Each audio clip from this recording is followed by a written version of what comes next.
तो line and plane को हम क्विकली रिवाइज करने वाले हैं। कम से कम टाइम में हम इस चैप्टर को पूरा रिवाइज करेंगे। इस चैप्टर के इंपॉर्टेंट क्वेश्चंस भी आपको मैं बताऊंगा जो कि बोर्ड एग्जाम 2026 में एक्सपेक्टेड है। इस चैप्टर का वेटेज देखो बोर्ड्स में 7 to 10 मार्क्स का है एंड MST CET की अगर बात करें तो 6 to 8 marks. A and B point से अगर लाइन पास हो रही है तो उस केस में वेक्टर इक्वेशन ऑफ लाइन क्या होगा। अगर पॉइंट के कोऑर्डिनेट्स गिवन है 2 पॉइंट के तो डायरेक्शन रेशियोज हम कैसे फाइंड आउट करते हैं। हेलो बच्चों, कैसे हो बेटा? आई होप आप सब लोग एकदम अच्छे होंगे और आपकी पढ़ाई रिवीजन भी अच्छे से चल रही होगी। रैपिड रिवीजन का पहला जो लेक्चर था वेक्टर्स का, उसको बहुत ही अच्छा रिस्पांस मिला है एंड आपकी डिमांड पे मैं ये सीरीज अभी कंटिन्यू कर रहा हूं और आज का अपना चैप्टर होगा लाइन एंड प्लेन। तो लाइन एंड प्लेन को हम क्विकली रिवाइज करने वाले हैं। कम से कम टाइम में हम इस चैप्टर को पूरा रिवाइज करेंगे एंड उसी के साथ साथ इस चैप्टर के इंपॉर्टेंट क्वेश्चंस भी आपको मैं बताऊंगा जो कि बोर्ड एग्जाम 2026 में एक्सपेक्टेड है। ठीक है, तो चलो स्टार्ट करते हैं। देखो सबसे पहले इस चैप्टर का वेटेज देखो बोर्ड्स में 7 to 10 मार्क्स का है एंड MST CET की अगर बात करें तो 6 to 8 मार्क्स, मतलब 3 या फिर 4 क्वेश्चंस एक्सपेक्टेड है इस चैप्टर से आपके CET के एग्जाम में। ठीक है, तो देखते देखो सबसे पहले ये जो चैप्टर है 2 पार्ट में डिवाइडेड है। पहला है लाइन वाला part and the second one is plane. Correct, तो सबसे पहले लाइन की बात करते हैं। तो देखो equation of line passing through point A and parallel to vector B bar. ऐसा अगर कोई आपको कंडीशन दिया है तो उसका इक्वेशन क्या आता है? उसका इक्वेशन आएगा R bar equals to A bar plus lambda B bar, है ना? ये हो गया। देन इसी का कार्टेशियन फॉर्म क्या होता है? x minus x1 upon A equal to y minus y1 upon B equals to z minus z1 upon C. Right, अब यहां पे x1 y1 z1 क्या है? जिस पॉइंट से हमारी लाइन पास हो रही है उस पॉइंट की कोऑर्डिनेट से x1 y1 z1 और abc क्या है? डायरेक्शन रेशियोज है वो। और ये इंफॉर्मेशन अगर आपको गिवन होती है तो कार्टेशियन इक्वेशन आप ऐसा लिख सकते हो। राइट, देन दूसरी कंडीशन है अगर आपकी लाइन जो है वो 2 पॉइंट से पास हो रही है ना, ए एंड बी पॉइंट से अगर लाइन पास हो रही है तो उस केस में वेक्टर इक्वेशन ऑफ लाइन क्या होगा? R bar equals to A bar plus lambda B bar minus A bar.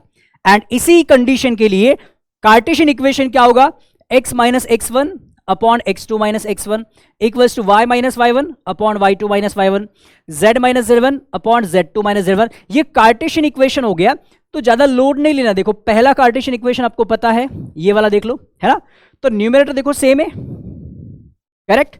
Denominator में यहां पे ABC है मींस डायरेक्शन रेशियोज और इधर x2 minus x1 y2 minus y1 z2 minus z1 है। तो आपको तो पता होगा कि अगर पॉइंट के कोऑर्डिनेट्स गिवन है 2 पॉइंट के तो डायरेक्शन रेशियोज हम कैसे फाइंड आउट करते हैं। जैसे ए पॉइंट एंड बी पॉइंट है तो ए पॉइंट की कोऑर्डिनेट है x1 y1, बी के है x2 y2, तो direction ratios of line A B कैसे फाइंड आउट करेंगे? x2 minus x1 y2 minus y1। मान लो अब यहाँ पे z1 z2 भी है तो z2 माइनस z1। तो यार इसी से ये वाला हम लिख सकते हैं ना, एकदम आराम से लिख सकते हैं। ठीक है, तो लाइंस के 2 टाइप की इक्वेशंस हमने यहाँ पे देखे। 2 सिचुएशन में लाइन के इक्वेशंस कैसे आते हैं, चाहे वो वेक्टर फॉर्म हो या फिर कार्टेशियन फॉर्म हो। करेक्ट, उसके बाद एक पॉइंट गिवन है और इस पॉइंट का इस लाइन से आपको डिस्टेंस फाइंड आउट करना है। तो डिस्टेंस का फॉर्मूला क्या होता है? Perpendicular distance of a point from a line का फॉर्मूला क्या होता है? रूट के अंदर alpha bar minus A bar का square minus alpha bar minus A bar dot B divided by magnitude of B and इसका हो जाएगा होल स्क्वायर। तो this is the formula to find perpendicular distance of a point from a line. Right, उसके बाद the distance between 2 lines, R1 bar equal to ये एक line given है and R2 bar ये दूसरी लाइन है। तो 2 लाइंस के बीच में या फिर 2 स्क्यू लाइंस भी हम बोलते हैं, उसके बीच में डिस्टेंस फाइंड आउट करने का फॉर्मूला क्या है? A2 bar minus A1 bar dot B1 cross B2 and उसी का मैग्नीट्यूड नीचे आएगा और ये सब मॉड के अंदर रहेगा बिकॉज डिस्टेंस कभी नेगेटिव नहीं हो सकता। करेक्ट, तो ये हो गया इसका formula. Then 2 lines intersect each other if and only if the shortest distance between them is 0। Obviously 2 lines intersect तभी करेगी ना जब उनके बीच वाला शॉर्टेस्ट डिस्टेंस 0 है। और अगर 2 लाइंस इंटरसेक्ट कर रही है इसका मतलब हम क्या बोलेंगे कि ये जो डिस्टेंस है, ये शॉर्टेस्ट डिस्टेंस का भी फॉर्मूला है, ये जो डिस्टेंस है वो 0 आएगा। मतलब यहां पे अगर 0 है तो ये इधर जाके 0 हो जाएगा, तो ये वाला पार्ट जो है that will be equals to 0। तो इसी फॉर्मूले से देखो ये वाला कंडीशन आ गया, है ना? अगर ये 2 लाइंस इंटरसेक्ट कर रही है तो a2 bar minus a1 bar dot b1 cross b2 की वैल्यू क्या आएगी? 0 आएगी। कैसे सर? क्योंकि डिस्टेंस 0 हो गया ना, डिस्टेंस अगर 0 हो जाता है तो फिर ये वाला पार्ट इधर आके 0 हो जाएगा, मतलब ये डॉट जो है दोनों का वो 0 के बराबर हो जाएगा। क्लियर? यस। तो शॉर्टेस्ट डिस्टेंस अगर पूछते हैं तो उसका यही फॉर्मूला है, शॉर्टेस्ट डिस्टेंस या फिर डिस्टेंस अगर बोलेंगे तो यही फॉर्मूला है दो लाइंस के बीच वाला डिस्टेंस फाइंड आउट करने के लिए। करेक्ट? उसके बाद इसी का कार्टेशियन फॉर्म देखो, ये ऐसा है, लाइंस सॉरी ये दो लाइंस है, इसका कार्टेशियन फॉर्म देखो, अगर दो लाइंस इंटरसेक्ट कर रही है तो आपको इस डिटरमिनेंट को इक्वल टू 0 करना। एक बार मैं दिखा दूं आपको, देखो यहाँ पे नीचे वाला पार्ट नहीं दिख रहा है, तो x2 minus x1 y2 minus y1 z2 minus z1 है, a1 b1 c1 a2 b2 c2 है ना, ये direction ratios of the two lines है।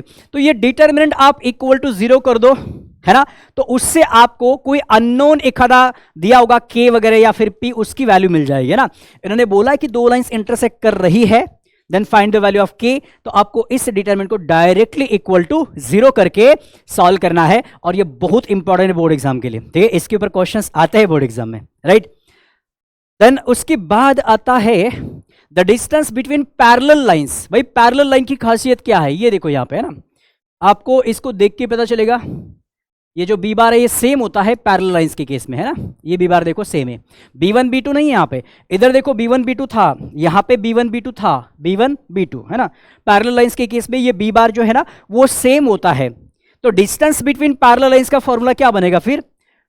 मॉड के अंदर a2 bar minus a1 bar cross b cap, cross b cap है, और b cap कैसे फाइंड आउट करते हैं आपको पता है ना।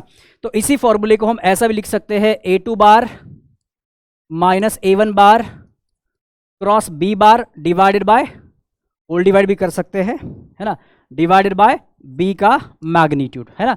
ऐसा भी फॉर्मूला आपको कहीं पे देखने को मिल सकता है, तो बिल्कुल भी कंफ्यूज नहीं होना है, ये फॉर्मूला अलग है और ये फॉर्मूला अलग है, नहीं, सेम ही है, क्योंकि यूनिट वेक्टर का फॉर्मूला यही होता है, vector divided by its magnitude. Correct?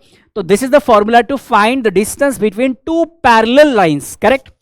इसके बाद द इक्वेशन ऑफ प्लेन, अब प्लेन वाला पार्ट, ठीक है, the equation of plane passing through the point A and perpendicular to vector N bar. तो इसका फॉर्मूला होता है R bar dot N bar equal to A bar dot N bar. इसी को हम ऐसे भी तो लिख सकते हैं, कैसे लिखेंगे इसको देखो, ये R bar dot N bar is equal to D, है ना, ए बार डॉट एन बार जो है इसका सॉल्यूशन हमें एक नंबर मिलेगा, एक स्केलर मिलेगा, उसी को हम यहाँ पे डी बोलते हैं। तो इसको सिंप्लीफाई करेंगे तो इस फॉर्म में आ जाएगा। करेक्ट? इसी का कार्टेशियन फॉर्म देखो, अगर ए पॉइंट से हमारा प्लेन पास हो रहा है and direction ratios of whose normal, normal के डायरेक्शन रेशियोज अगर गिवन है तो प्लेन का इक्वेशन होगा A in bracket X minus x1 plus B bracket y minus y1 plus C bracket z minus z1 equal to D, है ना। और इसी को सिंप्लीफाई करेंगे तो ये वाला फॉर्म ले लेगा, A X plus B Y plus C Z plus D, right. तो कार्टेशियन इक्वेशन इसका क्या बनेगा? ये वाला बनेगा। बट याला जेव्हा आपण सॉल्व करणार तर अशा टाइपचं फाइनल इक्वेशन तुम्हाला मिळणार आहे, राइट। उसके बाद the equation of the plane passing through the point A and parallel to a non zero vector and non parallel vector B bar and C bar. म्हणजे आपला प्लेन एका पॉइंट मधून पास होत आहे आणि दुसऱ्या दोन वेक्टर्सला पॅरलल आहे, पण प्लेन मध्ये तर पॅरललचं काही काम नाहीये, कोणत्या पॉइंट मधून पास होतो हे माहित पाहिजे आणि त्याला परपेंडिकुलर वेक्टर कोणता हे माहित पाहिजे। बट इथं परपेंडिकुलर वेक्टर दिलाच नाही, दोन बी बार आणि सी बार असे वेक्टर जे आपल्या प्लेनला पैरेलल आहेत, मग काही हरकत नहीं, वो पैरेलल है ना, तो उन्हीं का क्रॉस फाइंड आउट करेंगे और क्रॉस उनको हमेशा परपेंडिकुलर जाता है, मतलब हमारा प्लेन भी बी बार और सी बार के क्रॉस को कैसा होगा? परपेंडिकुलर होगा। मतलब इस केस में प्लेन के लिए नॉर्मल वेक्टर कौन सा होगा? B cross C. तो देखो इसका इक्वेशन क्या आएगा फिर, R bar minus A bar dot B cross C equal to 0। ये बनेगा अपने प्लेन का इक्वेशन, राइट। ये अपने प्लेन का हो गया इक्वेशन, ठीक है।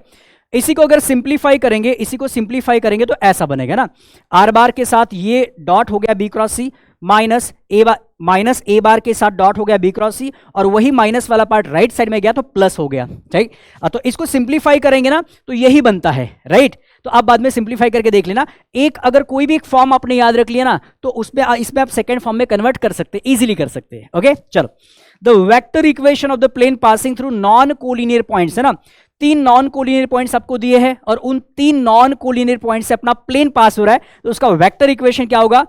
ये देखो, R bar minus A bar dot B bar minus A bar cross C bar minus A bar, है ना। इसको ऐसे भी लिखा जा सकता है बॉक्स में, क्योंकि स्केलर ट्रिपल प्रोडक्ट को बॉक्स में भी हम लिख सकते हैं। तो R bar minus A bar, B bar minus A bar and C bar minus A bar equal to 0. आणि मी इथं सांगितलं तुम्हाला की always a bar he minus हो रहा है, आर में से भी ए माइनस हो रहा है, बी में से ए माइनस और सी में से भी ए माइनस हो रहा है। इसी का कार्टेशियन फॉर्म ऐसे लिख सकते हैं, देखो ये आर माइनस ए है, means X minus X one, Y minus Y one, Z minus Z one. फिर बी में से ए माइनस हो रहा है, तो X two minus X one, Y two minus Y one, Z two minus Z one, और यहाँ पे X three minus X one, then y3 minus y1 and z3 minus z1 equal to 0। ये हो गया कार्टेशियन फॉर्म, क्लियर। देन उसके बाद the equation of the plane at a distance p unit from the origin and to which unit vector n cap is normal, मतलब ये normal form में plane का equation है। तो इसका इक्वेशन क्या आता है, r bar dot n cap is equals to p होता है sir, right. Then if n is the foot of the perpendicular, n अगर परपेंडिकुलर का फुट है, मतलब प्लेन के ऊपर जो बेस है उस परपेंडिकुलर का वो n है, तो उसके कोऑर्डिनेट कैसे फाइंड आउट करेंगे। फॉर्मूला क्या था, P L P M P N. P क्या है, पी तो perpendicular distance of the plane from the origin है, एल एम एन क्या है, these are the direction cosines, correct. Then अगर ये दो प्लेन से, देखो ये d1 इधर है, इसको इस साइड लेंगे तो माइनस हो जाएगा, करेक्ट, एंड d2 इस साइड लेंगे तो माइनस हो जाएगा। तो मान लो ऐसे दो प्लेन से, तो इन दो प्लेन्स के इंटरसेक्शन से जो प्लेन पास हो रहा है उसका इक्वेशन कैसे फाइंड आउट करेंगे। उसका इक्वेशन का डायरेक्ट फॉर्मूला क्या है, R bar dot n1 bar plus lambda n2 bar is equal to d1 bar, sorry d1 plus lambda d2। ये हो गया वेक्टर फॉर्म में। ये कौन से प्लेन का इक्वेशन है, जो इन दोनों के इंटरसेक्शन से पास हो रहा है, उस प्लेन का इक्वेशन ऐसे मिलेगा। कार्टेशियन फॉर्म में मान लो ये दो प्लेन से, एक एंड ये दूसरा, तो कार्टेशियन फॉर्म में उसका इक्वेशन क्या होगा, देखो एज इट इज आपको क्या करना, यही दो प्लेन्स है ना, इनको मल्टीप्लाई कर दो, है ना, a1x plus b1y plus c1z plus d1, sorry multiply नहीं ऐड करो, plus lambda a2x plus b2y plus c2z plus d2 equal to 0, है ना। इन दोनों को with the help of lambda हम ऐड कर देंगे and that is equal to 0 अगर करेंगे तो वही अपना इक्वेशन ऑफ द प्लेन मिलेगा जो इन दोनों के इंटरसेक्शन से पास हो रहा है, एंड ये कार्टेशियन फॉर्म में है, राइट। उसके बाद the angle between the planes, ये दो प्लेन्स है, तो दो प्लेन्स के बीच वाला एंगल फाइंड आउट करना है तो कॉस थीटा आता है ना। और प्लेन्स में इंपॉर्टेंट कौन होता है, नॉर्मल वेक्टर, है ना। तो दो नॉर्मल का डॉट और उनके मैग्नीट्यूड का मल्टीप्लीकेशन करो तो आपको angle between the two planes मिल जाएगा।